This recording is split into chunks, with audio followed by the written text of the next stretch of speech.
Assalamualaikum warahmatullahi wabarakatuh. Teman-teman dimanapun berada, ya di seluruh Indonesia atau bahkan dari luar Indonesia, salam sejahtera bagi kita semua. Semoga kita semua selalu sehat walafiat dalam lindungan Allah Subhanahu wa taala, dilancarkan semua urusan kita, ya, diberikan kemudahan dalam mencari rezeki, ya, dalam urusan rumah tangga dan lain sebagainya. Insyaallah. Amin. Yang kedua, teman-teman, apa kabarnya? Ya, jumpa lagi kita di kajian Qur'ani setiap hari Kamis, Jumat, Sabtu pukul 5 pagi WIB. Yang WITA mungkin udah jam 6, yang WIT mungkin sudah jam 7. Ya, jadi harap maklum karena saya berada di WIB, jadi saya menyesuaikan waktu WIB. Oke, untuk teman-teman yang baru gabung di kajian live tadabbur saya, ya mungkin terkejut dengan judul yang saya ajukan untuk kajian live kita pada pagi yang berbahagia ini. Sabar dulu. Oke, beri saya waktu 1 jam ke depan untuk menjelaskan ya tentang judul yang saya ajukan ini. Sedikit kontroversi, bukan sedikit, banyak. Bukan hanya sedikit tapi banyak ya, karena di sini saya membuat statement bahwasanya konsep takdir bertentangan dengan Al-Qur'an. Mungkin di sini teman-teman yang sudah tidak sabar ya, pengen cepat-cepat mengucapkan berarti imanmu batal gitu ya. Jangan dulu teman-teman, tahan dulu ya. Tahan dulu apa-apapun yang ingin teman-teman lontarkan atau apa-apapun yang ingin teman-teman utarakan. Oke? Biarkan saya menjelaskan 1 jam ke depan dengan kajian Qur'ani. Saya harus menjelaskan background saya. Nama saya Ahmad Syarif. Saya tinggal di Pontianak, bisa dicari ya, bukan nobody, bukan anonim ya, sulit dicari, nggak bisa ditemui ya. Admin saya selalu aktif nomor HP-nya gitu ya. Saya kalau di DM pun pasti jawab. Kalau saya mood, kalau saya nggak mood saya nggak jawab. Iyalah, kalau cuma saya hi doang ngapain saya jawab gitu ya. Kalau ada yang bertanya, insya Allah saya jawab gitu. Jadi saya bukan misionaris, saya bukan Calvinis, saya bukan Wahabi, apalagi Yahudi ya. Saya hanya ustadz dan bukan ustazah gitu ya. Jadi saya mempunyai background pendidikan. Saya lulusan Gontor tahun 2009. Kalau teman-teman punya kawan rekan ya yang alumni Gontor, tanya kalau dia mungkin lulusan 2008, 2009, 2010, itu insya Allah tahu saya ya, walaupun nggak kenal gitu. Apalagi kalau memang lulusannya tahun 2009, pasti tahu saya gitu ya. Saya terkenal pintar bahasa Arab. Oh iya, saya dulu di Gontor terkenalnya pintar bahasa Arab gitu. Karena bahasa Arab saya juga lumayan gitu ya. Kemudian setelah lulus dari Gontor tahun 2009, saya melanjutkan studi di Institut Studi Islam Darussalam Gontor, ya masih di Gontor juga, mengambil jurusan perbandingan agama. Jadi seperti Zakir Naik lah. Oke. Selanjutnya saya mengambil S2 di International Islamic University Islamabad, Pakistan. Ya, yang saya selesaikan dalam waktu setahun gitu ya. Oke, teman-teman sekalian, jadi kalau teman-teman melihat background saya, nama saya, jelas saya bukan misionaris ya. Dan saya mempunyai background pendidikan. Bukan nobody, bukan out of nowhere, tiba-tiba saya ngomong seperti ini, enggak. Oke. Saya berdasarkan apa yang saya pelajari selama ini gitu. Keresahan yang selama ini saya rasakan. Keresahan apa itu? Keresahan bahwasanya dalam akidah umat Islam. Ya, bukan akidah Islam ya. Dalam akidah yang dibangun oleh umat Islam atau akidatul muslimin ya, ini banyak sekali pertentangan. Ya, banyak sekali yang nggak logis, yang nggak rasional, bertentangan satu dengan yang lain, nggak koheren, ini banyak sekali. Ya, padahal Allah sendiri menjamin di surat An-Nisa ayat 82, afala yatadabbarunal Qur'an walau kana min indi ghairillah lawajadu fihi ikhtilafan katsira. Tidakkah kau mentadabburi Al-Qur'an? Kalaulah Al-Qur'an ini datang dari selain Allah, maka kalian akan menemukan banyak pertentangan. Oke, artinya kalaulah umat Islam berlandaskan atau asas fundamentalnya itu dari Al-Qur'an, harusnya kita tidak memunculkan akidah-akidah yang bertentangan satu sama lain ya, dan juga tidak memunculkan akidah-akidah yang tidak logis, tidak rasional. Karena umat Islam selalu membenci yang namanya khurafat, mitos gitu. Ya. Selalu membenci itu. Tetapi sadar tidak sadar ya, di dalam tubuh akidah umat Islam itu sendiri masih banyak khurafat, masih banyak mitos. Ya. Banyak video-video saya membahas tentang itu. Adam turun dari langit, ya, duluan mana Adam sama manusia purba. Ya, itu banyak saya bahas di VT-VT saya. Jadi kalau teman-teman baru datang di akun saya, baru ikut kajian live saya, ya silakan merujuk ke alur berpikir, playlist alur berpikir. Itu landasan filosofis bagaimana saya membangun kerangka berpikir Qurani. Ikut Quran, nggak ngarang sendiri. Ya, ikut Quran. Betul-betul saya nundukkan otak saya nih pada Al-Quran. Itu bagaimana Al-Quran mengarahkan saya. Oke. Nah, kemudian selanjutnya teman-teman bisa menikmati VT-VT yang lain, ya. Dan alhamdulillah setelah 2 tahun saya ngonten, sekarang saya dibersamai oleh kawan-kawan di grup belajar Tadabbur Institute, ya. Dan isinya kurang lebih ada 100 orangan gitu ya. Tiap hari kita diskusi, tiap hari teman-teman bertanya, ya, aktif interaktif ya, belajar di dalam grup WhatsApp gitu ya.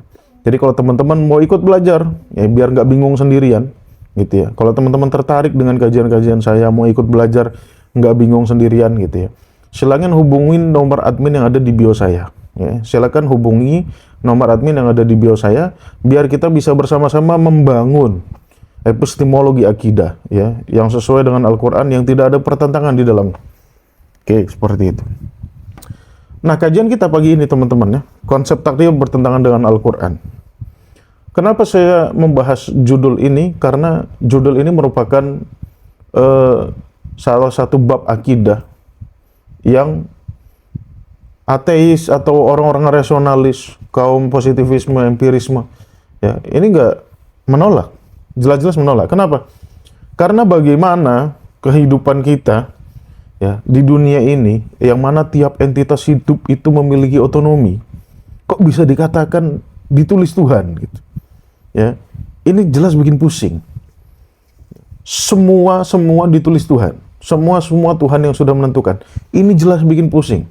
Ya, bikin pusing siapa? Orang-orang yang punya otak gitu. Jadi orang-orang yang punya otak, yang memakai otaknya gitu, itu pusing dengan kajian seperti ini gitu. Umat Islam jangan menjawab, wah makanya Quran itu jangan dipahami pakai otak. Oh enggak, justru Quran itu turun untuk menyempurnakan otak kita. Biar otak kita itu jalannya bener. Biar otak kita tuh berpikirnya bener. Nggak keluar dari koridor-koridor Qurani seperti itu. Oke.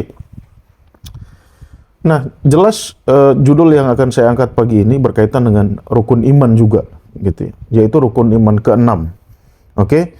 Dalam rukun iman ke-6 itu, ya, kita mengenal istilah qada dan qadar. Dari kecil kita diajarkan, ya, rukun iman ada 6. Ya, bukan 1 2 3 4 5 6, bukan. Nah, 1, beriman kepada Allah. Kemudian sampai yang kelima dan yang keenam adalah beriman kepada qada dan qadar. Oke. Dalam pelajaran saya selalu diajarkan qada dan qadar. Oke. Tetapi di pengajian-pengajian masyarakat, oke, kita mengenal satu istilah lagi, takdir. Jadi ada 3 istilah yang akan kita bahas pagi ini ya. Qada, qadar, dan takdir. Oke. Biar saya nggak salah persepsi tentang apa yang dipahami oleh masyarakat awam ya terkait takdir, saya coba mendefinisikan dulu. Apa itu takdir? Ya, takdir adalah ketetapan Allah atau rencana Allah yang telah dituliskan ya sejak zaman azali ya, sebelum penciptaan alam untuk segala sesuatu yang terjadi hingga akhir zaman. Ini definisi yang diajari oleh guru-guru kita, ustaz-ustaz kita, kiai-kiai kita, habaib kita. Ya, takdir adalah ketentuan atau rencana Tuhan yang telah ditetapkan dari dulu sampai sekarang. Ya, bahkan bukan sampai sekarang, tapi sampai akhir zaman. Oke, ada 3 istilah, qada, qadar, takdir.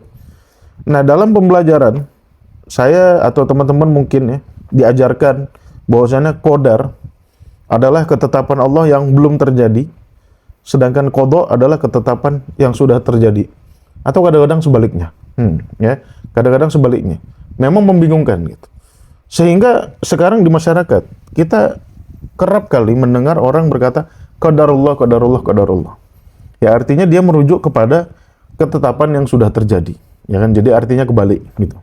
Nah, nanti kita akan cari ya makna kata qada dan qadar dalam Al-Qur'an. Benar nggak dalam Al-Qur'an tuh kata-kata qada, qadar, takdir digunakan untuk makna-makna ini? Gitu ya. Nah, Itu qada dan qadar. Kadang-kadang kebalik-balik lah ya. Nah, ada yang ketetapan yang belum terjadi, ada ketetapan yang sudah terjadi. Kalau yang saya lihat dari fenomena di masyarakat, ketika orang kecelakaan, orang bisnis bangkrut, orang kena musibah, selalu dia mengatakan qadarullah, qadarullah. Berarti ini qadarullah itu dia pahami sebagai ketetapan yang sudah terjadi. Seperti itu. Oke. Itu definisinya ya, biar saya nggak salah persepsi itu tentang pemahaman umat Islam. Oke, pemahaman ini mempunyai rujukan, ya, mempunyai rujukan. Yang pertama adalah hadis riwayat Abu Dawud dan Tirmizi. Bahkan hadis ini ada dalam susunan hadis Arba'in Nawawiyah, ya, dari Imam Nawawi. Namanya siapa nama Imam Nawawi? Yahya. Namanya Yahya, ya. Yahya bin siapa? Nggak tahu saya. Yahya bin siapa? Cari aja lah nama Imam Nawawi. Kalau Nawa itu nama tempatnya gitu ya. Nah, apa bunyi hadisnya? Bunyi hadisnya adalah sesungguhnya yang pertama kali Allah ciptakan adalah Al-Qalam. Pena yang pertama kali diciptakan oleh Allah. Ya. Nah, setelah itu Allah berfirman kepadanya, kepada pena itu, tulislah. Suruh nulis tuh pena. Ya.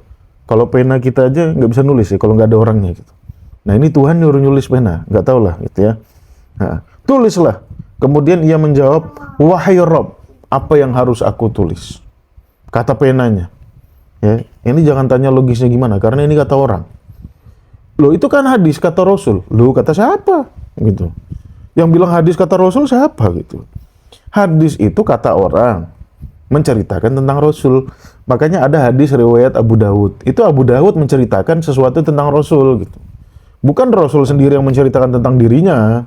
Ya, kalau Nabi nggak pernah bikin hadis. Ya, hadis itu adalah produksinya Abu Dawud, produksinya Tirmizi, produksinya Imam Muslim, produksinya Imam Bukhari. Itu hasil produksi mereka hadis itu. Bukan hadis itu namanya perkataan Nabi, bukan. Kalau perkataan Nabi, perilaku Nabi, ketetapan Nabi itu namanya sunnah. Ya. Ini sudah ribuan kali saya jelaskan. Ya, kalau teman-teman masih belum paham juga apa perbedaan hadis dan sunnah, silahkan rujuk ke video-video saya tentang hadis dan sunnah. Kayaknya lumayan banyak, ada 2 atau 3 video saya membahas tentang definisi hadis dan sunnah. Jadi teman-teman jangan buru-buru ya, tersinggung ketika saya kritik hadis. Oh, lu kritik hadis berarti ingkar sunnah? Enggak gitu. Ya. Kritik hadis bukan berarti ingkar sunnah. Hadis dan sunnah ini berbeda. Makanya istilahnya dibedakan, karena berbeda. Ya. Kalau sama ya pasti disamakan istilahnya, makanya dibedakan. Ya. Satu hadis, satu sunnah. Kalau saya mengkritik hadis, ya bukan berarti saya mengkritik Rasul. Saya mengkritik yang memproduksi hadis. Saya mengkritik Abu Dawud, saya mengkritik Tirmizi. Ya kritik boleh-boleh aja, asal ada dasarnya. Gitu. Atau dasarnya Qur'ani, biar lebih kuat. Gitu kan? Oke. Pertama, rujukan tentang takdir ini di hadis yang diriwayatkan oleh Abu Dawud dan Tirmizi. Sesungguhnya yang pertama kali Allah ciptakan kolam, ya. Kemudian Allah berfirman kepada kolam itu, tulislah. Setelah itu kolam itu menulis segala sesuatu dari mulai. Adik sana dulu. Ya, anak-anak saya baru bangun. Oke. Tulislah segala sesuatu, ya, mulai dari sekarang sampai akhir zaman. Ya, itu kata Allah. Kemudian tulislah pulpen tuh. Nggak tahu sepanjang apa tuh ya. Oke, itu satu hadis yang menjadi rujukan ya konsep takdir yang kita masukkan dalam rukun iman. Alright. Yang kedua hadis riwayat Muslim. Ya, bahkan hadis riwayat Muslim ini sahih. Ya, sahih itu bukan sahih mutlak, nggak ada sahih mutlak. Sahihnya menurut siapa? Menurut Muslim. Ya, menurut Bukhari, menurut Tirmizi, menurut Abu Dawud. Sahih itu beda-beda, ya nggak sama. Asal dengar hadis sahih, oh seakan-akan sahihnya mutlak semua mensahihkan. Enggak, ya. Ada yang mensahihkan, ada yang menghasankan, macam-macam. Oke. Nah, hadis riwayat Muslim ini, ya, riwayat sahih nomor 2653, ya, dari Abdullah bin Amr bin As. Jadi anaknya Amr bin As, namanya Abdullah bin Amr bin As berkata, aku mendengar Rasulullah SAW bersabda, Allah telah menetapkan takdir bagi setiap makhluk 50.000 tahun sebelum penciptaan langit dan bumi. Oke, saya rasa hadis ini terkenal, diajarkan di majelis-majelis, bahwasannya 50.000 tahun sebelum alam semesta diciptakan, ya, ditulislah tentang takdir bagi seluruh makhluk hidup. Oke, itu hadis dari riwayat Bukhari. Dan saat itu arasnya Allah berada di air. Jadi kan udah ada air di sini. Oke, jadi kita gak usah cari logisnya hadis di mana ya. Aneh-aneh memang kadang-kadang gitu. Katanya 50.000 tahun sebelum segalanya diciptakan, tapi sudah ada air gitu. Saat itu arasnya Allah berada di atas air. Berarti sudah ada aras, sudah ada air gitu. Ya, Pak Muslim. Oke. Selanjutnya yang menjadi landasan juga adalah hadis riwayat Al-Bukhari, ya, nomor 3208, dan Muslim jogres, ya. Riwayat Bukhari dan Muslim jogres 3208 di hadis Bukhari dan nomor 2643 di hadis Muslim. Bunyinya apa? Dari Abdullah bin Mas'ud, ya. Dari Abdullah bin Mas'ud radhiyallahu anhu berkata, yang nyematkan radhiyallahu anhu itu siapa sih sebetulnya? Yang ya, kok tiba-tiba dapat gelar radhiyallahu anhu aja gitu? Enggak, ya terserah lah ya. Tapi kayaknya nggak mungkin sahabat narsis sendiri radhiyallahu anni gitu ya. Gila aja kalau sahabat kayak gitu. Ya, oke. Rasulullah SAW bersabda, ya, sesungguhnya setiap kalian dikumpulkan penciptaannya dalam rahim ibunya selama 40 hari sebagai nutfah, kemudian menjadi alaqah, ya, selama 40 hari, kemudian menjadi mudghah, segumpal daging selama 40 hari. Kemudian diutuslah seorang malaikat untuk meniupkan ruh kepadanya dan diperintahkan untuk menulis 4 ketetapan, rezekinya, ajalnya, amalnya, kemudian apakah dia sengsara atau dia bahagia di dunia. Ini hadis riwayat Bukhari dan Muslim. Oke. Kemudian landasan tentang takdir juga, ya, sebagai salah satu rukun iman yang terakhir, yaitu hadis riwayat Muslim nomor 8. Hadis awal-awal, ya. Ketika itu Nabi Muhammad tengah duduk di pelataran masjid, ya, kemudian datang malaikat Jibril. Bukan malaikat Jibril sih, hadisnya disebutkan di situ. Ada orang pakai baju serba putih. Ini hadis tentang rukun iman, ya. Jadi Nabi didatangi oleh malaikat, ya, yang mana malaikatnya itu memakai pakaian serba putih. Nah, serba putih, terus mukanya putih, sampai jenggot-jenggotnya putih gitu kan. Kemudian duduk di depan Nabi, lutut ketemu lutut. Oke, setelah itu Nabi ditanya macam-macam, ya, tentang apa itu Islam, apa itu iman, dan apa itu ihsan. Ketika sampai kepada pertanyaan apa itu iman, ya, atau redaksinya beritahulah aku apa itu iman, ya. Beritahulah aku tentang iman, akhbirni 'anil iman, ya. Nabi bersabda, al iman an tu'mina billah wa malaikatihi wa kutubihi wa rusulihi, ya, wal yaumil akhir wa bil qadari khairihi wa syarrihi.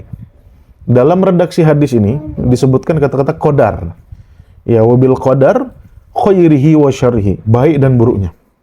Oke, jadi baik dan keburukan yang ada dalam hidup kita itu semuanya berasal dari Allah.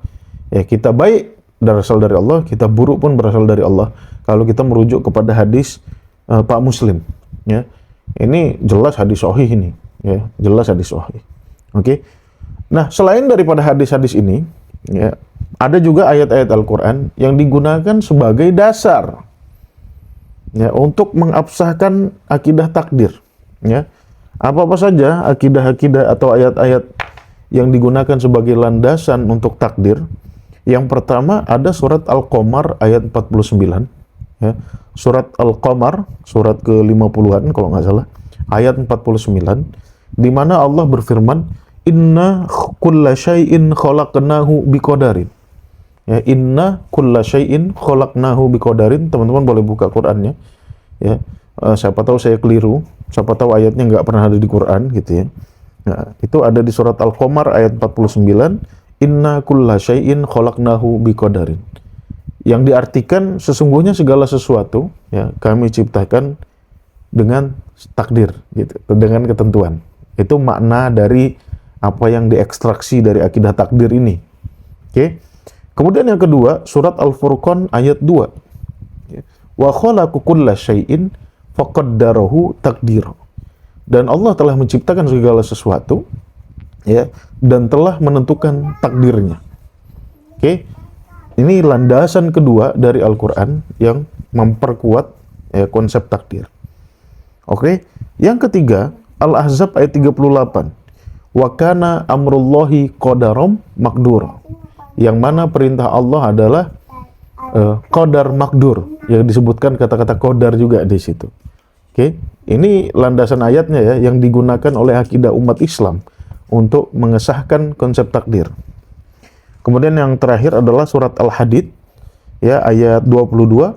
Ma asaba min musibatin fil ardi wala fi anfusikum illa fi kitabin min qabli an nabraha inna dzalika 'alallahi yasir.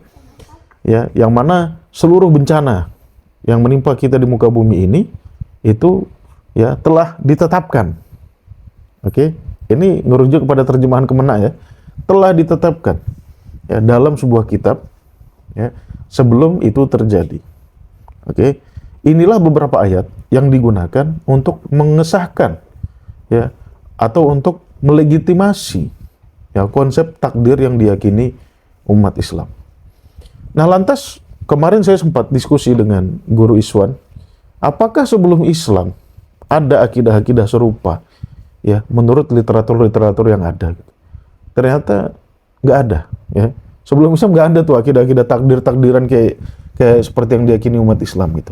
Jadi memang umat Islam ini pelaku bid'ah dalam konteks takdir ini. Oke. Itu landasan ya apa yang diyakini umat Islam, landasan-landasannya dari hadis, dari ayat Al-Qur'an. Sekarang kita masuk ke bab yang paling penting ya. Saya akan kritik. Ya. Saya akan kritik bukan dengan pemikiran saya ya, dengan argumen-argumen Qur'ani. Karena di sini judulnya konsep takdir bertentangan dengan Al-Qur'an.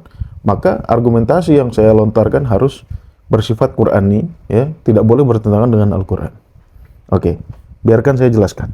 Oke, teman-teman silakan dengarkan, silakan share ke teman-teman yang lainnya. Ya, kita baru akan masuk ke materi intinya. Alright. Pertama, saya ingin mengkritik dulu, ya, penjelasan dari kata-kata yang digunakan untuk konsep takdir, yaitu qada, qadar, dan takdir. Ya, yang mana ketiga kosakata ini jelas-jelas tidak digunakan dalam maknanya yang benar. Oke.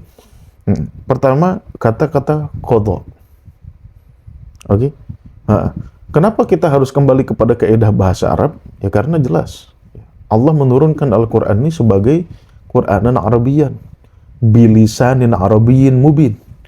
Ya, dengan lisannya orang Arab, dengan bahasa Arab. Maka memahami sebuah kode, ya, Quran ini kan berbahasa. Bahasa itu merupakan simbol, kode yang harus dipecahkan dengan rumus kaidah bahasanya. Nggak bisa kita mecahin rumus bahasa Arab pakai bahasa Indonesia. Ya nggak bisa, gitu kan? Nggak bisa, gitu. Kalau kayak gitu, baladun itu bahasa Arabnya artinya negeri. Tapi kalau di Malaysia, baldi itu artinya ember gitu. Masa kita mau mengartikan baladun di kosakata Arab dengan istilah bahasa Indonesia? Kan nggak bisa. Oke, jadi untuk memahami teks dalam bahasa Arab, ya harus menggunakan kaidah bahasa Arab. Alright? Kata-kata qada, kembali ke kata-kata qada, ya. Qada yaqdi, qadaya. Ya, maknanya apa sih sebetulnya qada yaqdi itu? Qada yaqdi itu maknanya adalah menentukan. Oke, menentukan. Bukan menetapkan. Kalau menetapkan tuh jadi tetap dia. Kalau menentukan tuh tertentu. Oke, menentukan, memerintahkan, ya kan? Keputusan hakim, itu namanya ketetapan juga ya. Ya. Tetapi bukan ketetapan yang bersifat mutlak. Oke, itu makna dari qada. Ya, qada dalam makna memerintahkan, contohnya wa qada rabbuka alla ta'budu illa iyyahu wa bil walidaini ihsana, surat Al-Isra. Ya, dan Tuhan mau memerintahkan kamu ya untuk ya jangan menyembah selain Allah, wa bil walidaini ihsana, dan berbuat baik kepada orang tua. Oke, itu menggunakan kata-kata qada. Ya. Ada juga qada dalam makna menyelesaikan. Ada juga. Fa idza qudiyatis sholatu fantashiru fil ardi, surat Al-Jumu'ah. Kalau sholat selesai dilaksanakan, fa idza qudiyatis sholah, menggunakan kata-kata qada. Ya. Fantashiru fil ardi, bertebaranlah kau di muka bumi, wabtaghu min fadlillah, ya, carilah dari fadilah-fadilah Allah, wadhkurullaha katsiran la'allakum tuflihun. Dan ingatlah Allah banyak-banyak agar kalian beruntung. Nah, ini qada dalam makna menyelesaikan. Oke. Nah, dari berbagai macam ya makna qada dalam Al-Qur'an, tidak ada yang maknanya menetapkan sesuatu secara mutlak. Itu nggak ada. Ya. Nggak ada gitu. Idza qada amron, itu menentukan amar, menentukan satu perkara. Ya. Nah, tidak ada satupun dalam Al-Quran kata-kata qada ya, digunakan untuk menetapkan segala sesuatunya itu tidak bisa berubah lagi. Itu nggak ada. Ya, ngarang itu. Oke, itu makna qada. Seperti yang dimaknai umat Islam tadi kan, artinya ketetapan yang sudah terjadi ya, atau ketetapan yang belum terjadi. Nggak ada. Ya, ketetapannya itu berbentuk perintah, itu qada. Ya, oke, itu makna qada. Oke, yang kedua adalah qadar. Kalau qadar ini betul-betul eksplisit disebutkan dalam hadis tentang rukun iman itu. Ya, nanti kita akan kritik juga nanti hadisnya. Oke, jadi stay tune teman-teman. Ya, stay tune aja. Yang kedua qadar. Benar nggak qadar itu artinya ketetapan yang sudah terjadi? Ya, kalau saya melihat ke rujukan-rujukan ayatnya, ya, inna kulla syai'in khalaqnahu biqadarin, ini sebetulnya tidak menunjukkan takdir. Itu menunjukkan kapasitas. Gitu. Ya. Nah, kata-kata qadar itu berasal dari vokal dasar qadaro. Itu maknanya adalah kapasitas, ukuran. Ya, kidrun. Kidrun itu artinya ukuran. Ya, kider itu artinya baskom. Baskom itu ya punya ukuran tersendiri. Kidrun. Ya. Innallaha ala kulli syai'in qadir. Dari kata qadaro juga. Artinya apa? Kapasitas. Ya, kapabilitas. Itu makna dari qadaro gitu. Oke? Nanti kita akan kritik juga penggunaan dalam ayat-ayat tadi itu. Ya.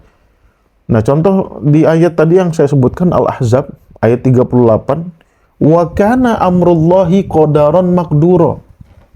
Yang mana perintah Allah itu qadaran maqdura, sebuah kadar yang makdur, ya, yang pasti bisa dilaksanakan oleh manusia. Itu makna qadaran maqdura. Tidak menunjukkan ketetapan takdir saya nanti mau jadi apa gitu ya. Nasib saya gimana, saya nikah sama siapa, rezeki saya berapa. Bukan dalam makna itu. Oke. Qadaran maqdura. Kalau teman-teman lihat tuh surat Al-Ahzab, apalagi Al-Ahzab 38, ini saya tahu banget ini. Ini ayat yang biasa dibaca ketika Maulid ini. Ya. Maka 'alan nabiyyi min harajin fima faradallahu lak. Ya. Allah tuh tidak ingin membebankan nabi terhadap apa-apa yang Allah fardukan kepada mereka. Wa kana amrullahi qadaran maqdura. Yang mana perintah Allah tuh semuanya bisa dilaksanakan, ya. Doable. Ya, apa doable itu? Ya bisa dilaksanakan, doable gitu ya. Oke? Itu makna dari qadar. Alright. Kemudian kata-kata takdir. Ya. Takdir itu sebetulnya maknanya hasil usaha kok, sederhana. Hasil dari kapasitas tadi itu.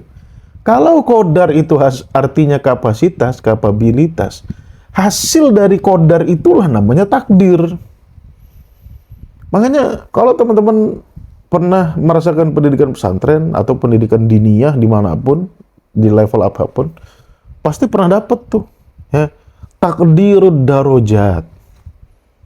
Nah, itu rapotnya itu disebut dengan takdir. Gitu. Artinya apa? Artinya itulah hasil kemampuan kita. Ketika kita belajar, disebutnya takdir. Oke? Jadi takdir itu bukan ketetapan, takdir itu hasil akhir. Ya, bukan ketetapan di awal makna takdir itu. Hasil akhir itu makna takdir. Ya. Coba lihat di Quran. Wal qamara qaddarnahu manazila hatta 'ada kal urjunil qadim. Ya. Terus kalau di surat Yasin itu dzalika takdirul azizil alim. Nah, dzalika takdirul azizil alim. Coba kita lihat ya. Wasyamsu tajri limustaqarril laha. Matahari punya garis edar. Dzalika takdirul azizil alim. Itulah hasil usaha dari Al-Aziz Al-Alim, dari Allah. Kadang-kadang saya bilang Allah berusaha aja, teman-teman kadang-kadang nolak. Masa Allah berusaha? Terus Allah nggak berusaha? Ya Allah berusaha. Gitu kan, Allah berbuat, do something. Nggak diem aja gitu. Ya. Oke?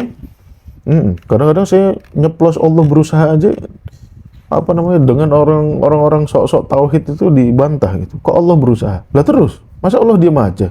Ya Allah berusaha. Salah satu hasil usaha Allah, matahari ya, mempunyai garis edar. Ya kan ada garis edarnya. Itulah takdir. Oke, itulah hasil usaha dari Allah. Oke?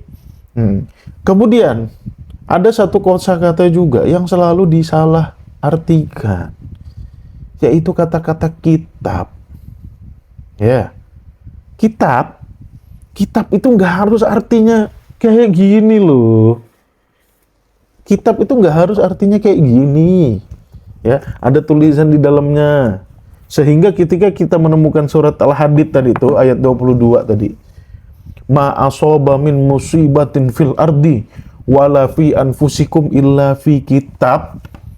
Ya, karena otak kita mengartikan kitab hanya sebagai buku, jadi otak-otak terjemahan kita tuh mengartikan, oh kalau gitu musibah tuh udah ditulis ya di buku Lauhul Mahfuz katanya. Ya kan halaman sekian, wah nanti di Denpasar kemarin tuh ada banjir. Nah ini udah ditulis ini nih, ada nih gitu. Blow on itu pemahamannya. Ya. Enggak kayak gitu mas bro. Oke. Saya jelaskan kata-kata kataba ya. Kataba itu maknanya adalah mengumpulkan sesuatu yang terpisah. Oke, untuk membentuk ya satu tema ya, untuk membentuk satu sistem, satu mekanisme, satu prosedur dengan tema tertentu. Itu makna kataba. Oke. Jadi kataba itu artinya mengumpulkan sesuatu yang terpisah. Ya.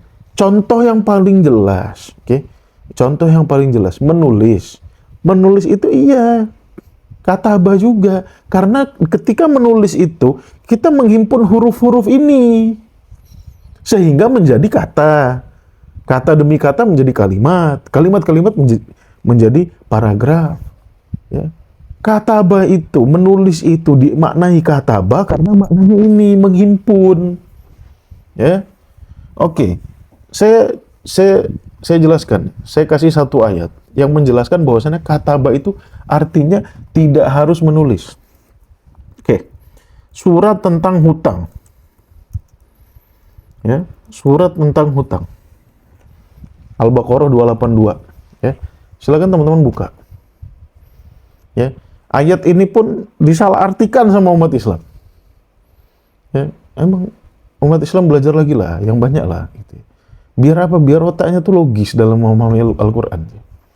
Oke. Ya ayyuhalladzina amanu. Wahai orang-orang yang beriman. Idza tadayantum bidainin ila ajalin musamma. Ya, kalau kalian saling berhutang ya sampai batas waktu yang ditentukan, faktubuhu, maka diartikan apa? Menulis. Ya. Coba lihat terjemahannya. Faktubuhu, tulis. Kalau utang tuh ditulis. Oke. Faktubuhu. Kita artikan apa? Menulis. Oke. Lihat lagi redaksi setelahnya. Wal yaktub bainakum katibum bil adli. Ayo. Ya. Wal yaktub bainakum katibum bil adli.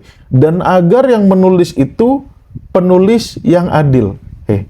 Kalau cuma nulis, ya, kalau cuma nulis namanya siapa, utangnya berapa, itu nggak harus adil. Yang penting dia bisa tulis. Itu nggak harus adil. Nah, kenapa Allah nyuruh di sini? Wal yaktub bainakum katibum bil adli. Artinya kata-kata kataba di situ bukan tulis. Artinya apa? Himpun, syarat ketentuannya gimana kita ngutang nih. Oke? Tetangga saya ngutang sama saya 10 juta. Ya, namanya Badrudin contoh. Oke? Oke, sini Badrudin, duduk berdua. Hadirkan satu katibnya. Dia yang menentukan nanti syarat, prasyarat, ketentuan hutang antara dua orang ini, dia yang menentukan. Makanya Tuhan suruh falyaktub bainakum katibum bil adli.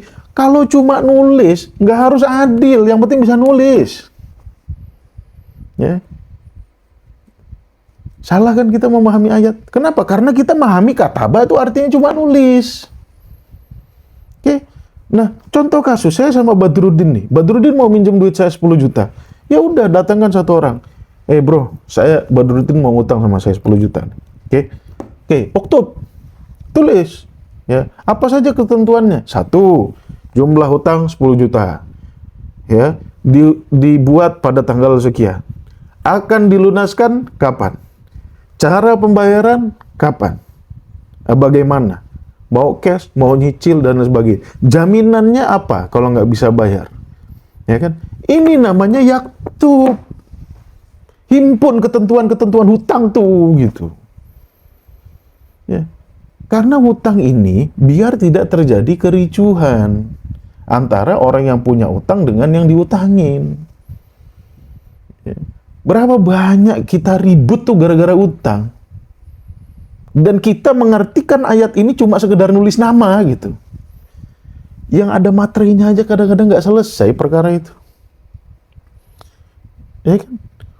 Nah, maka di sini Allah nyuruh uktub, himpun ketentuan-ketentuan apa saja ketika kita berhutang. Itu makna kataba. Ya. Oke. Nah, ketika kita memahami makna kata kitab dalam konteks ayat-ayat yang menjelaskan bencana alam, contohnya surat Al-Hadid ayat 22 tadi, ya pahami, kitab itu maknanya sistem. Kumpulan hal-hal yang saling berinteraksi, ya, membentuk satu struktur, itu namanya sistem. Sistem alam. Ma'asoba min musibatin fil ardi, di muka bumi, wala fi anfusikum illa fi kitab. Ada dalam kitab, tidak ujuk-ujuk. Kita ngartikannya ujuk-ujuk. Kenapa? Karena kita ngartikan itu sudah tertulis di sini. Nah, ini pasti terjadi nih ujuk-ujuk. Enggak. Makna kitab bukan itu. Ya. Kitab gempa, ya ada gitu. Bagaimana gempa itu bisa terjadi? Kapan siklusnya? Berapa kali siklusnya? Ya, berapa dekade sekali? Berapa tahun sekali? Gunung Merapi, itu ada kitabnya. Apa kitab Gunung Merapi itu? Gunung Berapi pasti satu saat akan mengeluarkan magma. Ya, pasti satu saat akan erupsi. Ya, berapa kali erupsinya? Ya kan? Ya berkali-kali. Ya, berapa lama siklusnya? Ya mungkin berdekade, 10 tahun sekali, atau 20 tahun sekali, atau bahkan ada yang 5 tahun sekali. Itu makna dari kitab. Ya. Jadi kitab itu himpunan sesuatu yang terpisah membentuk tema tertentu. Makanya ketika kita ingin buka kamus nih, mencari semua himpunan kata yang dimulai dengan Hamzah, kita melihat Kitabul Hamzah. Ya, itu kan teman-teman punya bukunya, buku fikih di tangan teman-teman tuh. Ya, kalau teman-teman ingin membahas tentang sholat, mencari tentang sholat, teman-teman akan temukan namanya Kitabus Sholat. Kitab dalam kitab gitu. Sistem dalam sistem. Ini pun disebutnya kitab karena dia himpunan dari bab, dari subbab, dari judul-judul. Makanya ini disebut kitab. Tapi kitab artinya bukan hanya ini gitu loh.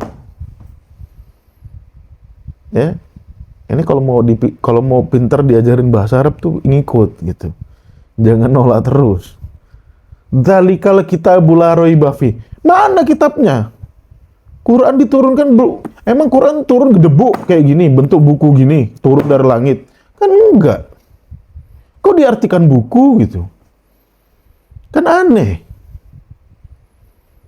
Ya. Kitab itu artinya himpunan. Ya.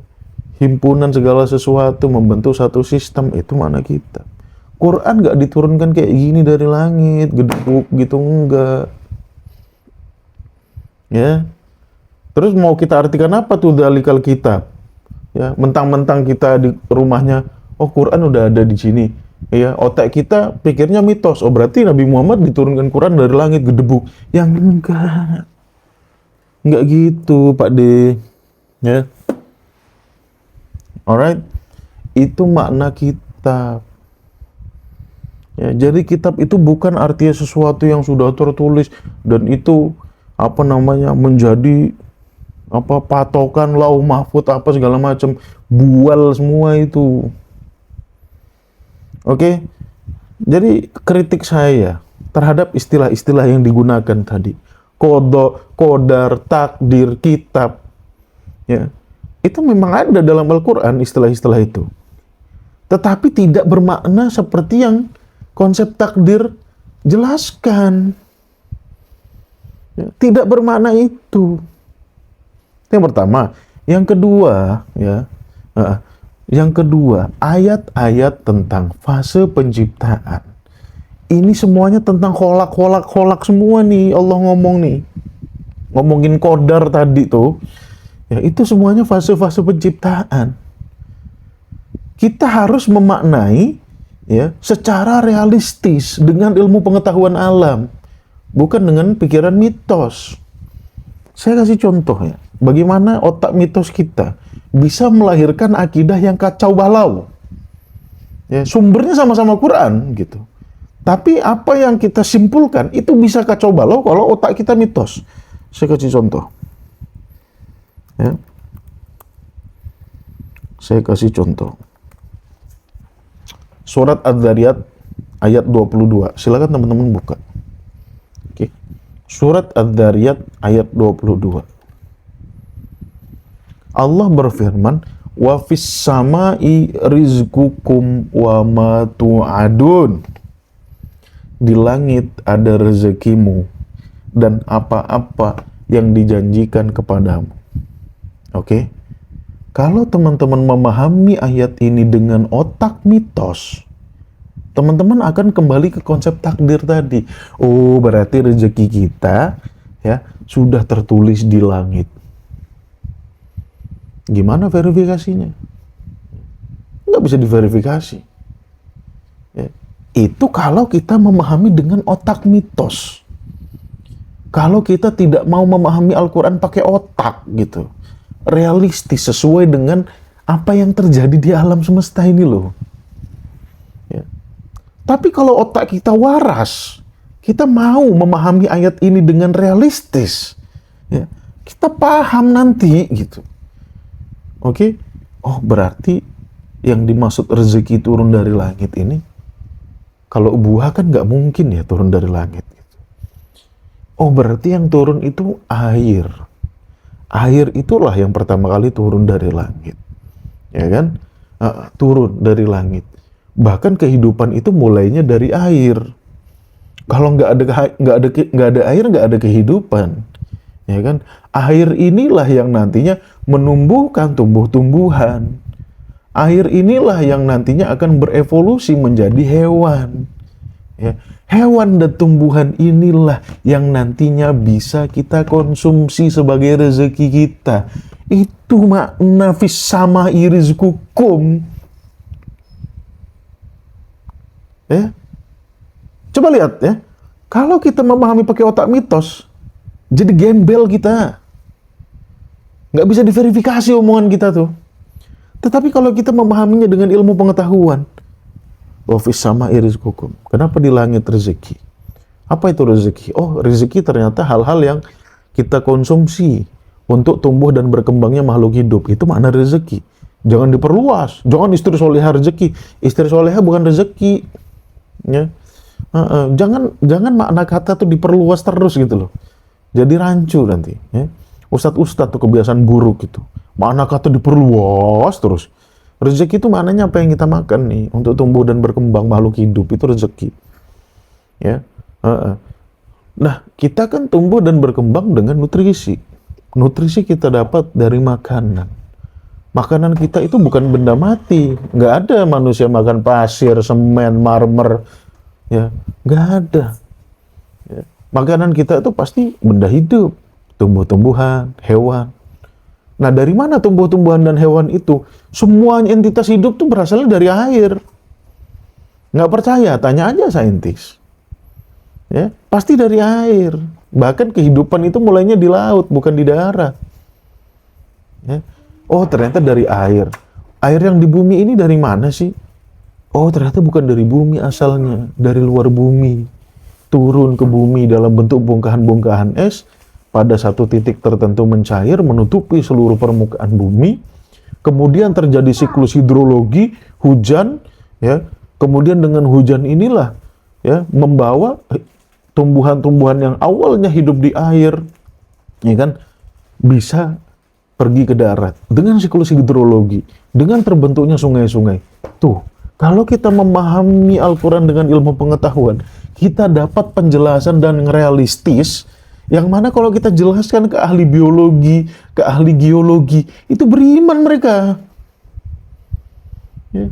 Jadi cara kita menjelaskan Al-Quran itu sangat menentukan. Kalau otaknya mitos, ya apalagi ustadz-ustadz tuh kayaknya anti banget sama sains gitu. Apa salahnya sih belajar sains tuh? Saya aja baca, buku saya nih, Sapien, saya baca, ya, Origin of Species. Ini buku-buku saya nih. Apa salahnya kita belajar sains gitu? Ya. Nah, Alkitab juga ada nih. Alkitab, Injil, Bible itu juga ada sih. Ya. Jadi, kalau kita memahami Al-Quran dengan otak waras, otak realistis, ya, dengan ilmu pengetahuan, barulah kita dapat menyusun akidah yang benar gitu. Oke, jadi ya terkait dengan qadar, pahamilah segala sesuatu itu sesuai dengan ilmu pengetahuan alam. Jangan di luar konteks itu, pasti ngaco gitu. Pasti ngaco. Akhirnya lahirlah akidah takdir yang jelas-jelas ngaco. Oke, jadi itu terkait istilah ya. Kritik-kritik saya terkait istilah ya. Terserah, kalau teman-teman ingin menyembah ulama-ulama sebelum kita, terserah gitu. Ya, kalau saya sih nggak menyembah siapapun kecuali Allah. Dan tidak berani memaksumkan apa-apa kecuali Al-Quran. Nggak berani sih. Kalau Al-Quran maksum, nggak bisa salah dia. Ya. Ulama sehebat apapun dia, pasti bisa salah. Setuju nggak setuju? Ya, setuju nggak? Pasti setuju teman-teman. Tapi kalau saya kritik perkataannya nggak mau. Loh kan ini ulama, lah terus ulama nggak bisa salah? Ya bisa gitu, ya terus gitu. Lah ini dikritik loh pakai Quran. Oke, dari tadi kan ayat-ayat yang saya lontarkan semuanya ayat-ayat Al-Quran. Saya jelaskan dengan pendekatan ilmu pengetahuan. Oke, itu terkait dengan istilah. Yang kedua, kritik saya tentang hadis Jibril dan Nabi. Satu, Jibril tugasnya apa sih?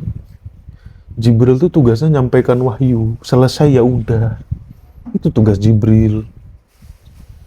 Oke, yang kedua, kok bisa-bisanya?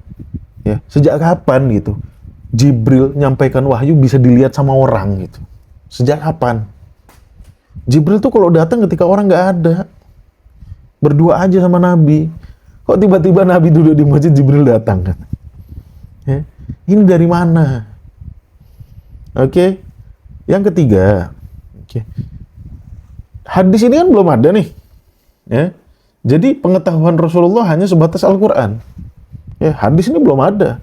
Pengetahuan Rasulullah, rujukan Rasulullah tentang wahyu itu hanya Al-Quran. Nah sekarang, ketika Nabi ditanya, ya, Islam kita akan bahas nanti, ya. Saya juga punya kritik tentang rukun Islam itu, ya. Nggak jelas rukun Islam itu. Ya, bukan berarti saya mengatakan Islam nggak jelas, enggak. Rukunnya yang nggak jelas. Ya. Bukan masalah poin-poin yang nggak jelas, enggak. Kok bisa 5 poin itu dijadikan rukun gitu? ya. Kayak sholat aja ada rukunnya gitu, ya. Sedangkan Allah menyuruh kita udkhulu fis-silmi kafah.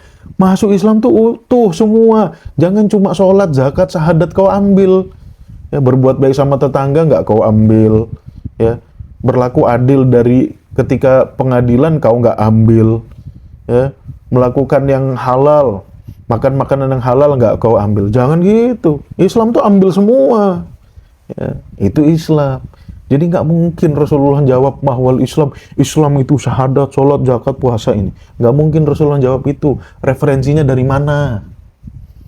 Ya, di Al-Quran, surat berapa, ayat berapa? Ya, di Quran tuh 5 hal itu dijembreng bareng dan dinyatakan itu sebagai rukun Islam tuh surat berapa, ayat berapa? Nggak ada. Cari di Quran sampai sobek. Nggak ada. Yang ada, udkhulu fis-silmi kafah. Masuk Islam kafah, semua kau ambil. Jangan cuma sholatnya. Jangan cuma syahadat lu ambil gitu. Semua ambil. Ya.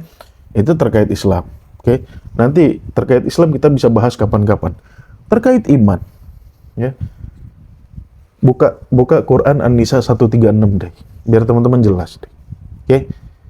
Buka surat An-Nisa ayat 136. Ya, saya juga buka nih. Kalau saya Qurannya pakai Quran digital, nggak pakai mushaf-mushafan. Ya. Surat An-Nisa, surat keempat, ayat 136. Ayat 136. Oke, buka ya. Jangan nggak buka loh, penting loh ini. Ini rukun iman loh, ya. Buka. Surat An-Nisa 136.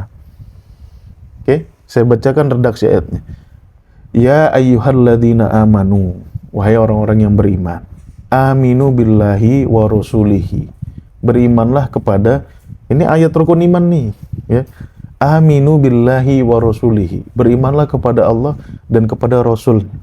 Wal kitabil ladzi nazzala ala rasulihi. Dan kepada kitab yang diturunkan kepada rasul-rasulnya. Wal kitabil ladzi anzala min qablu. Dan kitab-kitab yang diturunkan kepada sebelumnya, sebelum Nabi Muhammad. Oke. Wa may yakfur billah. Satu. Ya. Barang siapa yang kufur dengan Allah. Wa malaikatihi, dan kepada malaikatnya. Wa kutubihi, dan kitab-kitabnya. Wa rusulihi, dan rasul-rasulnya. Wal yaumil akhiri, dan ya hari akhir. Ada yang keenam? Coba lihat ayatnya. Ada nggak yang keenam tuh? Nggak ada ya? Di Quran saya nggak ada soalnya. Ya, mudah-mudahan Quran teman-teman pun nggak ada juga gitu. Kalau ada repot. Ya. Wa may yakfur billahi wa malaikatihi wa kutubihi wa rusulihi wal yaumil akhiri. Nggak ada yang keenam ya. Faqad dhalla dhalalan ba'ida. Sudah sesat sejauh-jauhnya. Cuma 5 di Quran tuh rukun iman. Nggak ada. Wabil qadar khairihi wa syarrihi nggak ada ya di ayat ini ya. Dan seluruh istilah Al-Quran, teman-teman mubeng-mubeng itu nggak ada. Ya. Jadi datangnya dari mana kodok kodar ini? Gitu. Rukun iman cuma 5.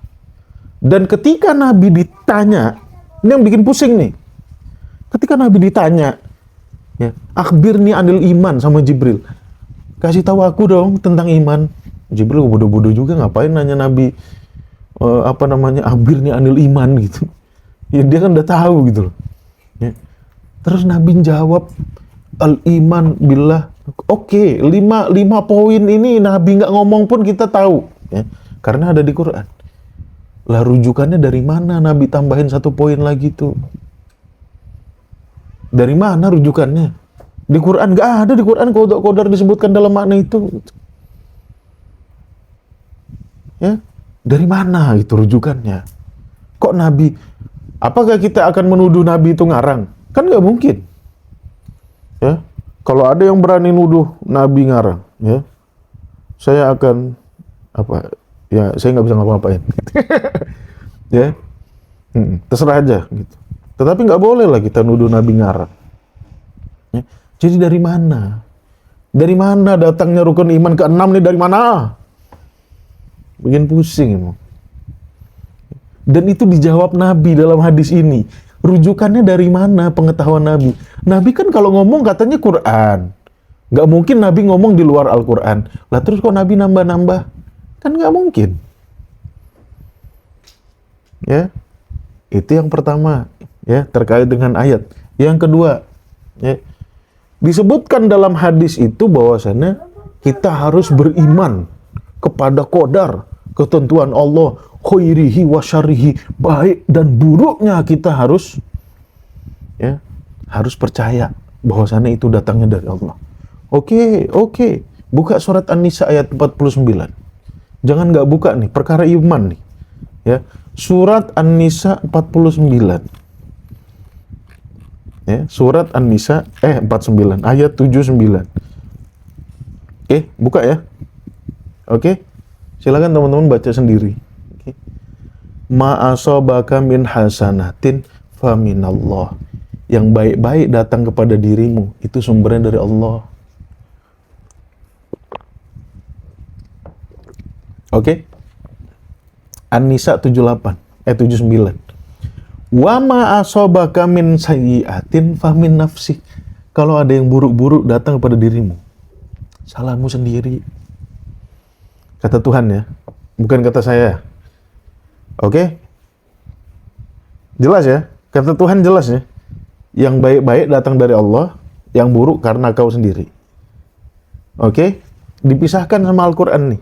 Yang baik dari Allah, yang buruk salah kita. Ya. Oh enggak, saya terkena musibah karena letusan gunung. Ya kan itu kau cuma berada di waktu dan tempat yang salah aja. Ya. Karena kau tinggalnya Mbah Marijan misalkan, ya karena dia tinggalnya di Gunung Merapi, ketika dia erupsi ya kena lah. Ya salah lu, jangan salahin gunungnya, lu yang salah. Kan lu bisa kabur, bisa evakuasi. Ya kan? Gempa kan bisa mitigasi bencana alam, ya kan? Seperti itu. Ya. Tapi kalau kayak tsunami kita tidur tiba-tiba kena, ya udah itu apes namanya, ya itu namanya apes. Bukan Allah itu pengen ngazab kita. Oke? Jadi yang baik-baik datang dari Allah, yang buruk karena kita sendiri. Kurang satu ayat, buka surat Asy-Syura ayat 30. Oke? Buka surat Asy-Syura ayat 30. Jangan nggak buka nih perkara iman nih. Surat Asy-Syura, surat ke-42, ayat 30. Ya, silakan dibuka. Wa ma asabakum mim musibatin, adapun musibah yang mengenai dirimu, ya, fabima kasabat aidikum, salah kamu sendiri.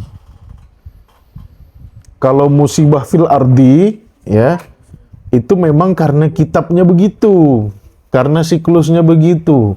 Bumi itu pasti ada tsunami, ada angin topan, ada puting beliung, itulah bumi.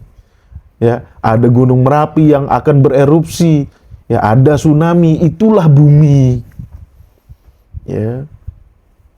Nah, kalau kau tidak bisa atau tidak mampu beradaptasi dengan bencana-bencana ini, ya, itu kesalahanmu sendiri. Jepang bisa beradaptasi sehingga bisa meminimalisir korban. Di Jepang itu, ya, anaknya Guru Iswan, Mbak Winda itu kan di Jepang. Ya, di Jepang itu setiap ada, ya, emergency alert gitu kan terkait akan adanya gempa tsunami, HP itu bunyi semua, ninu. Dan mereka semua sudah teredukasi bagaimana caranya mereka melakukan mitigasi ketika bencana alam. Sudah teredukasi, ya. Misalkan kalau orang Indonesia itu suruh bawa paspor, ya, suruh nyimpen nomor HP keluarga yang sanggup, yang bisa dihubungi. Itu ada. SOP-nya ada. Ya, itu terkait bencana alam. Tapi banyak juga musibah-musibah yang terjadi kepadamu itu karena kesalahanmu sendiri. Ya, banyak. Kita bepergian jauh, nggak ngelihat kondisi kendaraan, ya tiba-tiba kendaraan kita remnya blong, kecelakaan, gubrak. Ya, salah sendiri. Oke. Seperti itu.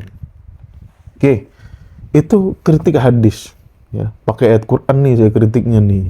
Ya, terserah teman-teman mau menangkan hadis atau menangkan ayat Al-Quran gitu. Mau menangkan karyanya Pak Bukhari Muslim atau mau menangkan karyanya Tuhan. Oke, kalau saya sih menangin karya Tuhan lah, gitu. Ngapain? Jangan pertimbangkan lagi, ini Bukhari loh Muslim. Gimana ya masa ini? Ya, terserah gitu, mau Bukhari mau Muslim kayak, kalau bertentangan sama Al-Quran nggak pakai gitu. Ya. Oke, sekarang kritik logis. Kritik logis nih dari sudut pandang logika. Oke. Allah menuliskan segalanya dari awal sampai akhir, ditulisin sama Allah. Ya, ditetapkan semua sama Allah.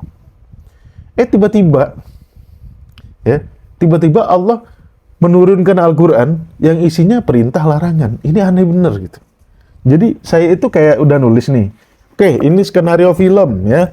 Filmnya saya kasih nama tukang bubur naik haji. Ya. Ini skenarionya nih. Saya tulis nih skenarionya nih. Ya. Kemudian saya kasih ke artis-artisnya. Nih, reading 3 bulan. Ya, baca nih skenarionya. Oke. Ketika reading, ya, oke, satu peran ini harus nabrak, ya, gerobak tukang buburnya, ya. Salah satu aktornya itu ada adegan dia harus nabrak tukang buburnya, ya kan? Nah kemudian saya bilang, ya, kemudian ketika taking, oke, action gitu. Kemudian saya ngelarang dia, kamu, jangan kamu tabrak ini, tukang bubur itu merupakan sifat yang tidak terpuji, itu merupakan perilaku yang tidak terpuji, itu merupakan keji. Lah kan lu tulis di sini, gimana sih skenarionya? Kan ditulis di sini. Di skenario, kok dilarang gitu. Nah ini emang bikin pusing. Jadi kita tuh kalau ngomongin takdir apa sudah ditetapkan Tuhan tuh, itu sama aja kita nuduh Tuhan biang kerok gitu. Ada pembunuhan, ya, ada pemerkosaan, ada pembantaian sana sini, ada perampokan, ada begal, ada korupsi, ada penculikan, ya. Itu semua dilarang Tuhan. Dan kita bilang, apa yang terjadi itu ditulis sama Tuhan. Apa nggak tolol kita tuh yang mengatakan seperti itu gitu. Ya. Tuhan ngelarang itu, tapi Tuhan nuliskan itu terjadi. Apa nggak kita tuh nuduh Tuhan sebagai biang kerok gitu. Ya. Ini secara logika loh. Ini juga yang dipertanyakan oleh kaum-kaum rasionalis. Ya.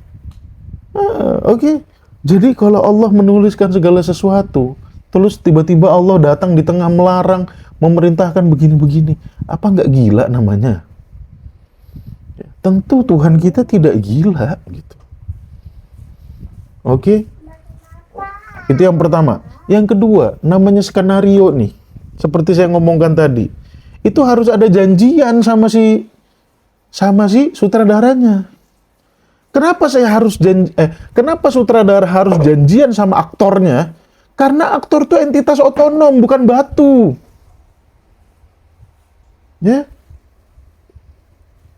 Kenapa saya harus ngomong sama aktornya? Saya sutradara, saya bikin skenario nih, kayak konsep takdir nih. Kenapa saya harus ngomong sama aktornya? Karena aktor itu bukan batu yang bisa saya gerakkan sesuka hati saya. Enggak, dia makhluk otonom. Makhluk otonom hanya bisa diarahkan, nggak bisa ditetapkan. Ya. Pahami dong secara logis gitu loh. Nah kita kayak Firaun berbuat keji sama Bani Israel. Kapan janjiannya sama Tuhan? Firaun, kamu nanti peranmu sebagai orang gila ya. Nanti kamu bantaiin tuh Bani Israel tuh. Ya. Kapan janjiannya dia sama Tuhan gitu. Dia itu entitas otonom, bisa mikir, bisa memilih sendiri. Ya. Entitas otonom, Firaun tuh bukan robot. Ya. Terus kapan janjiannya dia sama Tuhan? Kalau memang skenario dia tuh Tuhan yang buat. Terus kok tiba-tiba Tuhan pula ngutus Musa sama Harun. Ya datang ke Fir'aun. Musa sama Harun, lu bilangin Fir'aun tuh, itu kurang ajar. Loh, kalau apa yang dilakukan Fir'aun itu skenario Tuhan, ngapain Tuhan nyuruh Musa sama Harun untuk peringatin si Fir'aun itu gitu. Otaknya dipakai kenapa? Kalau kita yakin sekali bahwasannya apa yang dilakukan Fir'aun itu betul-betul rencana Allah, ya, betul-betul semuanya sudah ditetapkan sama Allah. Ngapain lagi Tuhan ngutus Musa sama Harun untuk memperingatkan Fir'aun bahwasanya dia berlebihan, dia ngaku Tuhan, itu kacau balau dia otaknya tuh. Ngapain gitu? Tuhan tuh jadi orang bingung. Ya. Ini kalau kita mau menjadi orang yang berpikir, la'allakum ta'qilun. Oke. Itu yang kedua. Yang ketiga, kalaulah apa yang kita perbuat sekarang itu hasil dari determinasi Tuhan saja, ya, kita nggak punya kehendak otonom, pahala dosa tuh omong kosong, surga neraka tuh omong kosong, ya, omong kosong semua tuh. Oke. Nanti teman-teman, ya, katakan teman-teman melakukan kejahatan yang luar biasa di dunia, ya. Nanti teman-teman gampang tuh kalau di akhirat tinggal jawab aja, kamu, kenapa kamu melakukan kejahatan segila itu di dunia? Lah kan apa yang saya lakukan itu sudah engkau rencanakan ya Tuhan. Kok aku disalahin? Ya kan? Kok aku disalahin? Lah kan apa-apa yang ada di bumi katanya semuanya sudah engkau, ya. Semalam PSG menang lawan Atalanta 3-0 itu sudah ketetapan Allah gitu. Ya. Oke lah, kalau urusan bola mungkin masih oke-oke aja. Kalau ada orang begal, kalau ada orang memperkaos, kalau ada orang memenggal kelapa orang, kalau ada orang membombardir orang lain, ya. Ini gimana peradilannya? Ya. Semua dikatakan rencana Tuhan. Berarti kita nggak salah, gitu kan? Apa kita jadi justice kolaboratornya Tuhan? Ya kapan janjiannya? Kembali ke poin 2 tadi. Oke, jadi kalaulah, ya, apa yang kita lakukan, apa yang seluruh umat di dunia ini lakukan, itu merupakan rencana Tuhan sampai ke detail-detailnya, seperti di pengajian tuh. Ya, kalau di pengajian tuh malah lebih gila lagi. Nah, itu bapak-bapak yang nguap tuh. Ya, itu sudah ditulis di Lauh Mahfudz, sudah ditetapkan sama Tuhan. Ya kan artinya nggak ada pahala dan dosa, nggak valid, nggak relevan pahala dan dosa. Kenapa? Karena apa yang kita lakukan semuanya sudah dirancang sama Allah. Jangan salahin kita. Ya. Surga neraka jadi nggak ada gunanya, gitu, nggak relevan. Oke. Balik lagi, Tuhan jadi bingung, gitu. Oke. Sekarang saya kasih postulat, ya, biar teman-teman mudah memahami. Saya kasih postulat, ya, melawan konsep takdir ini. Saya kasih postulat, ya, biar teman-teman gampang memahami. Okay. There is no such theory of akidah, takdir. Nggak ada tuh takdir-takdiran. Yang ada ini dalam Al-Quran postulatnya ini. Oke.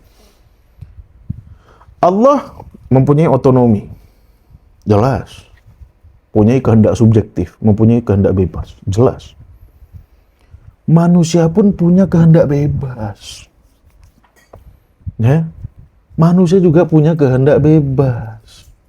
Jadi Tuhan dan manusia sama-sama punya kehendak otonom. Oke? Konsekuensi logisnya, dua entitas otonom, ya, tidak bisa saling memaksa. Gak bisa. Kita tidak bisa diperlakukan seperti benda mati. Gak bisa. Ya, gak bisa. Begitu juga kita memperlakukan Tuhan seperti benda mati. Gak bisa juga. Oke? Yang bisa adalah, ya, Tuhan memberikan arahan sama kita. Entitas otonom itu cuma bisa diarahkan. Dari arahan itu nanti ada yang ikut, ada yang nggak ikut. Itulah yang terjadi di dunia ini. Logis, ya logis. Yang ikut arahan dapat reward, yang nggak ikut arahan,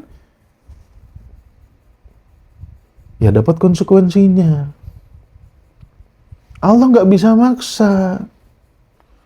La ikroha. Nggak bisa maksa orang. Dua entitas otonom nggak bisa saling paksa. Ya, paksa itu bukan dalam arti kalau nggak ini gua sikat, bukan. Dalam arti betul-betul yang ini nih harus ikut sama yang ini plek ketiplek tuh nggak bisa. Ya. Nah, dua entitas otonom sama kuat saja. Ini kita nggak ngomongin Tuhan sama manusia nih. Kalau ada dua Tuhan yang sama kuat, ya, apakah akan terjadi keteraturan di muka bumi ini? Enggak, malah kacau. Artinya apa? Artinya dua entitas otonom, ya, niscaya tidak akan selamanya mempunyai kehendak yang kooperatif. Nggak mungkin dua entitas otonom akan selamanya mempunyai kehendak kooperatif. Nggak mungkin. Kooperatif itu sama, ini sama, sinkron terus. Nggak mungkin. Makanya Tuhan bilang, ya, lau kana fihi ma alihatun illallah la fasadata. Surat apa itu? Surat Al-Anbiya ayat 22. Buka deh surat Al-Anbiya ayat 22.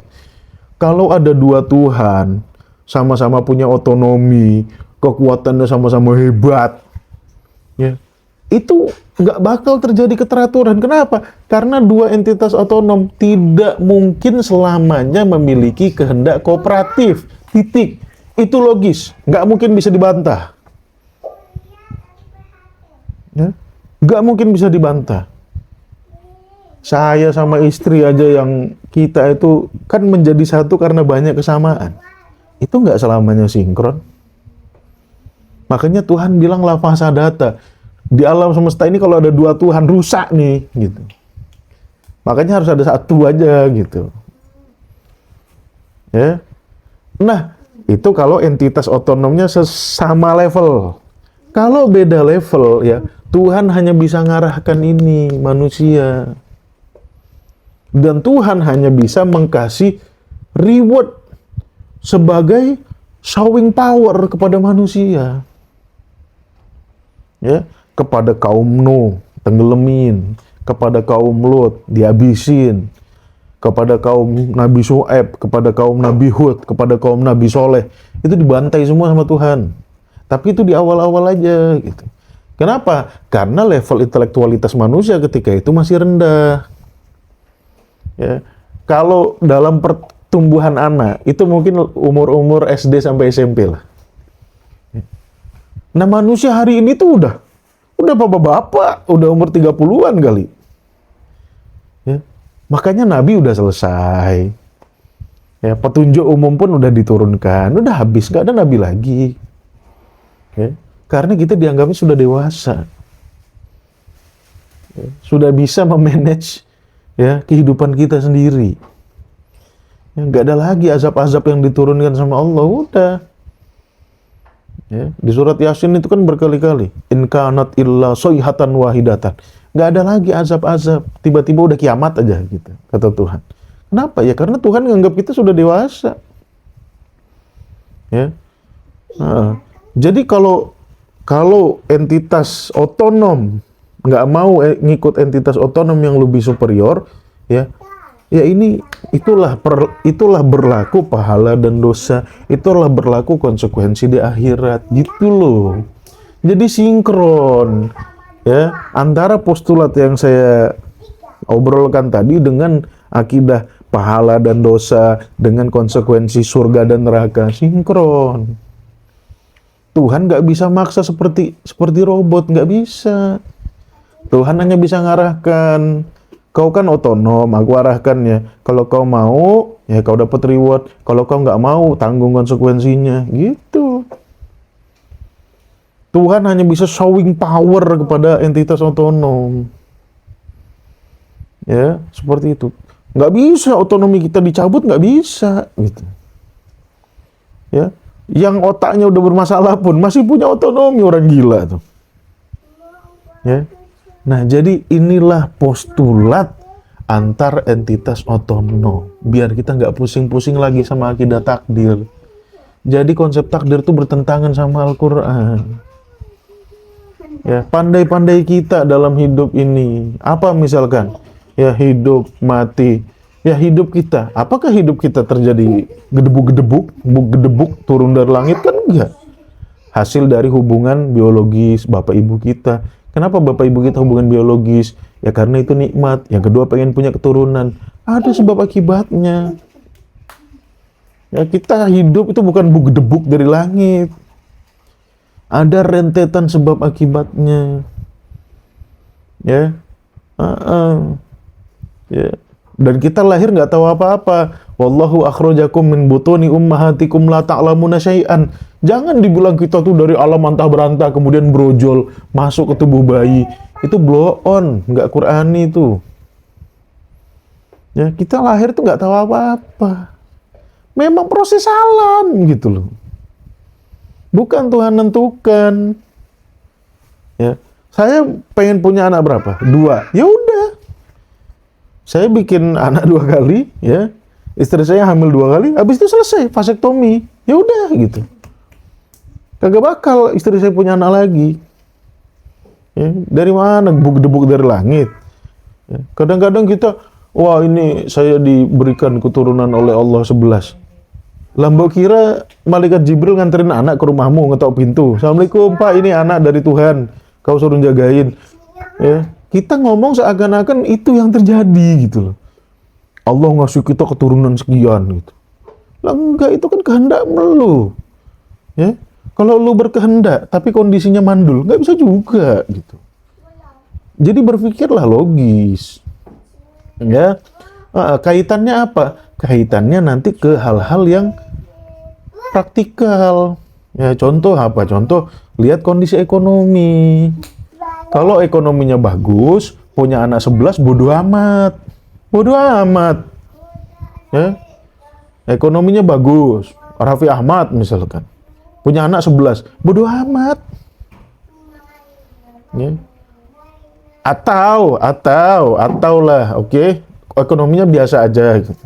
Kita pengen punya anak 11, tapi kita komitmen. Ya oke, nggak apa-apa gitu.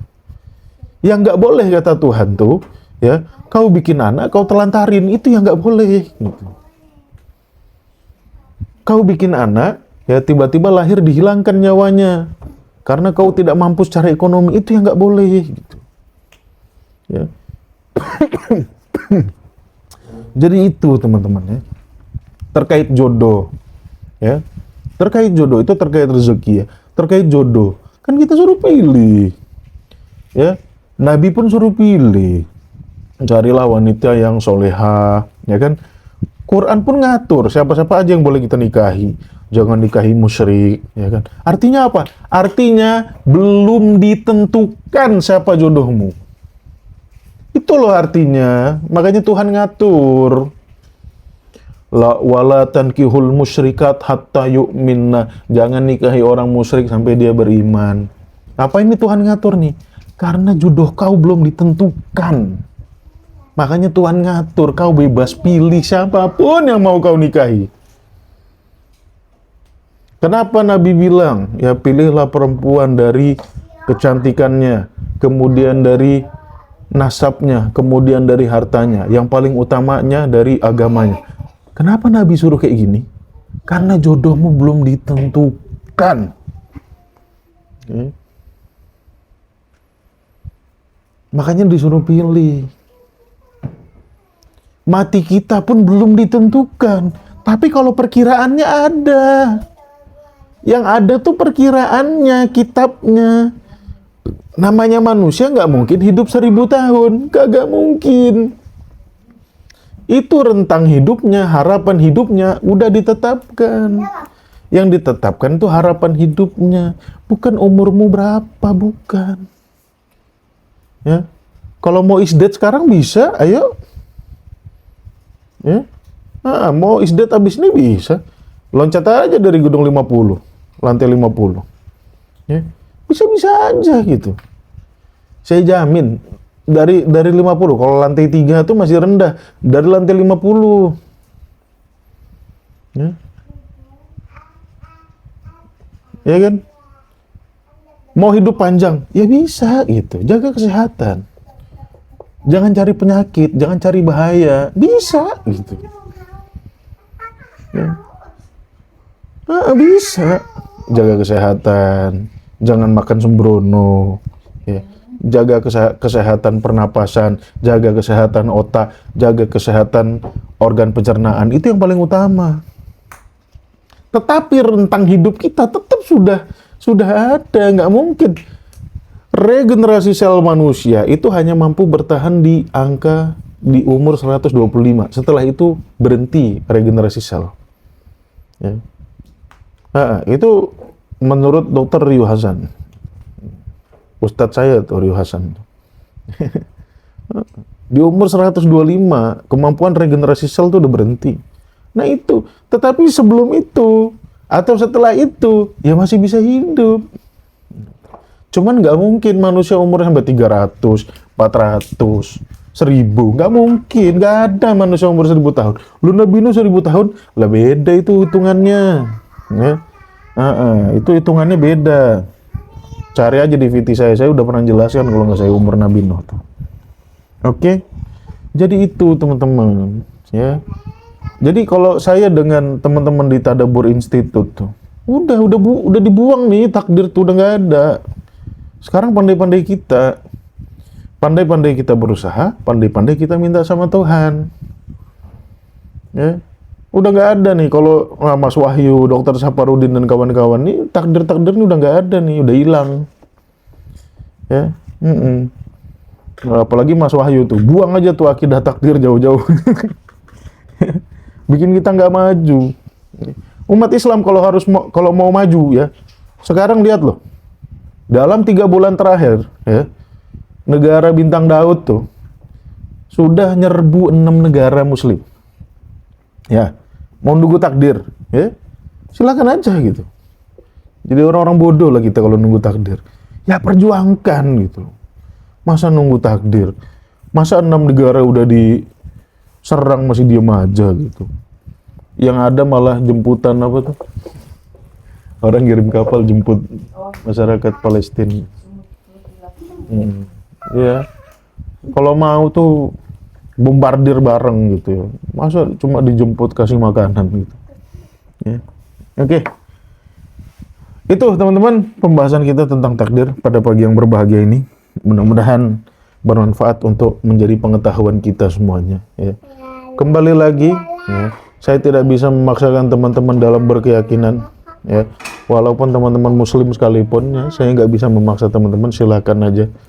Tetapi apa yang kita sampaikan dari Al-Quran, ya kita akan dimintai pertanggungjawabannya. Oke, apapun yang kita sampaikan, minimal kita akan nyampaikan ke anak istri kita, ke kerabat kita, ke orang tua kita. Ya kita akan dimintai pertanggungjawaban dari itu, gitu ya. Kalau apa yang kita sampaikan bertentangan sama Al-Quran, ya jelas itu menyelisihi Tuhan, gitu kan. Dan itu ada konsekuensinya, itu udah jelas. Ya kan? Dan itu tidak dapat dipertanggungjawabkan. Oh, sudah jelas itu, ya kan. Oke. Jumpa lagi besok di jam yang sama, jam 5 pagi. Ya. Apa yang akan kita bahas besok? Nggak tahu lah. Yang penting teman-teman datang aja jam 5 pagi ke akun saya, akun Guru Mulia. Bagi yang belum follow, silakan follow. Ya. Saya tidak memaksa teman-teman untuk harus percaya, enggak. Silakan jadikan pertimbangan, jadikan renungan. Ya. Kalau teman-teman mau mempelajari, ya, dari awal secara sistematis, terstruktur, hubungi nomor admin aja. Ya, saya nggak cuma bikin kacau, bikin konten babel-babel habis itu saya tinggalin, enggak. Ya, saya sama teman-teman Tadabbur Institute tiap hari interaktif belajar kita, ya tentang Al-Quran gitu. Yang nggak saya lepas gitu. Ya, bahkan saya menjamin, ya kalau teman-teman kuat, ya saya seumur hidup saya dedikasikan. Ya, agar umat Islam bisa belajar kembali ya akidah-akidah mana yang sesuai dengan Al-Quran, mana yang tidak. Oke, itu aja teman-teman. Makasih banyak yang sudah give ya. kayaknya lumayan banyak yang give ini pagi ini ya. Saya terima kasih banyak, mudah-mudahan rezekinya lancar selalu, mudah-mudahan usahanya lancar selalu gitu. Dan teman-teman juga yang lain mudah-mudahan sehat selalu dimanapun teman-teman berada. Jumpa lagi besok di jam yang sama. Wabillahi taufik wal hidayah. Wassalamualaikum warahmatullahi wabarakatuh. Nanti malam live di akun Guru Iswan ya, tentang ziarah kubur. Nah, jadi kalau teman-teman ingin menyaksikan ziarah kubur, nanti malam saya live Ba'da Isya 19.30 di akun Guru Iswan ya, akunnya namanya One Al Barokah, cari aja @Al-Barokah gitu ya. Nanti malam saya akan bahas tentang ziarah kubur. Nah kan ramai di Jawa tuh ziarah kubur ya. Ramai di Jawa tuh ziarah kubur. Oke. Bagaimana kita menyikapi fenomena ziarah kubur? Silakan saksikan nanti malam live TikTok 19.30 di akun Guru Iswan. Bye bye.